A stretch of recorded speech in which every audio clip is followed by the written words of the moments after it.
இடம்பொருள் நேயர்களுக்கு வணக்கம். காக்க காக்க, வேட்டையாடு விளையாடு, பொல்லாதவன், வடசென்னை போன்ற திரைப்படங்களில் நடித்து புகழ்பெற்ற நடிகரான டேனியல் பாலாஜி அவர்களுடைய மரண செய்தி அண்மையில் வந்திருக்கிறது. அவருக்கு 48 வயசு என்பது ஒரு குறிப்பிடத்தக்க ஒரு விஷயம்.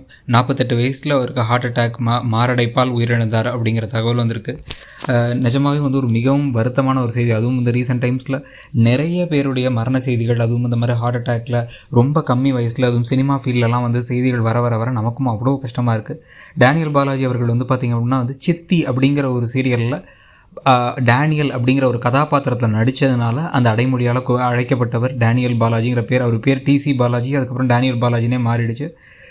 சினிமா உலகத்தில் வில்லன் ரோல் மட்டும் இல்லாமல் குணச்சித்திரமாகவும் நடித்து ரொம்ப நல்ல நடிகர்னு பேர் வாங்கி, அதுவும் வேட்டையாடு விளையாடு படத்துலலாம் அவருடைய நடிப்பு அவ்வளோ தூரம் எல்லாத்துக்குமே இம்ப்ரெசிவாக இருந்த ஒரு விஷயம். நல்ல நடிகர், ரொம்பவே சீக்கிரமாக இவருடைய மரணம் நடந்துருச்சுங்கிறது அவ்வளோ வருத்தமான செய்தி. நம்மளுடைய ஆழ்ந்த அனுதாபங்கள்.